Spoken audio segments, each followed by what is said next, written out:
munaasabad ballaaran oo loogu dabaaldegayay sanad guuradii koowaad ee ka soo wareegtay markii la doortay 8 Febraayo madaxweynaha Soomaaliya Maxamed Cabdullaahi Farmaajo ayaa ka qabsoontay magaalada Badhan ee gobolka Sanaag.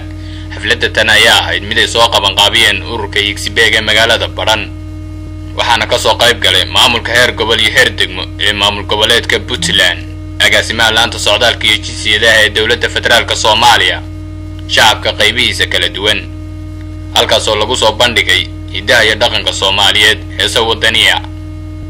waxaana ugu horeynba xafladda daahfuray duqa degmada Badhan ee maamul goboleedka Puntland Cabdirasaaq Axmed Ciise. 8 Febraayo runtii waa maalin taariikhi ah, waa maalin ku suntan taariikhda dadka Soomaaliyeed oo muddo dhowr iyo 20 sanadood burbur dawladeed ay ku soo jirtay ay heleen hoggaan iyo maxaan ku leeyahay madaxweyne iyo dawlad iyo xukuumad dadka iyo shacabku ay ku kalsoon yihiin. madaxweynaha dawladda federaalka ee Soomaaliya iyo xukuumaddiisa uu hogaaminayo Mr. Khayre waxaan leenahay ha noolaadeen.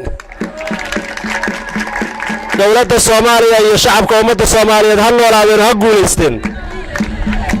madaxweynaha waxaan leenahay aragti iyo muuqaal waxa ugu filan intuu maray gobolada Soomaaliya oo ah gobol taariikhi ah oo taariikhda Soomaaliya meel weyn kaga yaala, gobolka diiday in Soomaaliya kala goodo oo maxaan ku leeyahay Soomaali wali isku sii haya inuu yahay, isaguna waa og yahay, dadkuna waa og yihiin, Soomaaliya dhanna waa og tahay. iska isku xilqaantay Xisbeeg iyo sababta loo asaasay dhalinyarada Xisbeeg waa dhalinyaro iska isku xilqaantay rabtana inay wax badan ka bedesho bulshadeeda, oo haddii ay noqon lahayd dhan horumar iyo haddii ay noqon lahayd dhan wacyigelinba. waxay qabatay shaqooyin badan oo ay wajigeeda hore ay ku qabatay nadiifinta ay koob ka tahay, iyo inay sameysay wacyigelin iyo inay sameysay xaflado wadaniyadeed oo ay ka mid tahay tan federaalka mudane madaxweyne, mudane ra'iisul wasaare, golaha xukuumadda, golaha baarlamaanka sharafta leh oo madaxweynaha aanu jecelahay noo doortay. hambaliyo baan leenahay, hambaliyo. dawladdu inay dhaqaaqday oo hor u socotay waxayna tusayaa ragga aniga ilaa leeg ama igu dhowdhow ama dawladdii hore ee kacaankii barakaysnaa soo gaaray mar hore noogu dambaysay xafladahan oo kale oo 21 Oktoobar u dhigma mar hore noogu dambaysay. waxaan filayaa marka waxay muujinaysaa dawladda tani inay dhaqaaqday. calankeena daawada doorashada farmaajo dalka wada midaysay guyaal baa ku lumay gogosha qaarkeede gaalkaba farmaajana yiri way guntanayaa ee gabre iyo dhashiisuba mar kolkay gogosha sii qaatay annaguna gabla tumanay iyo ciyaar.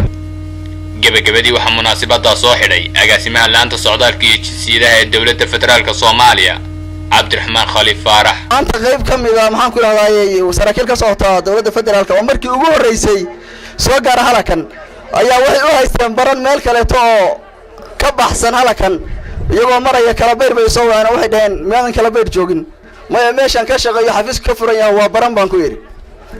go'aan bay qaateen inay Badhan yimaadaan, waxayna arkeen reer Banameed iyo reer Sanaag sida ay u jecel yihiin dawladda federaalka iyo muwaadinimadu sida ay dhab uga tahay.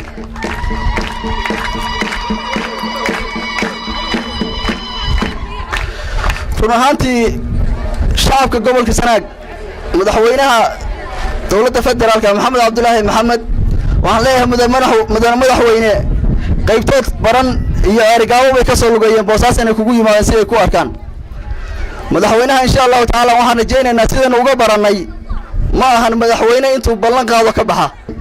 madaxweynaha iyo ra'iisul wasaarahana waxaan leenahay reer Sanaag wali waa idin sugayaan inaad soo booqataan oo sida gobolada kale u timaadaan. waa Ficil Abshir Saalax magaalada Badhan.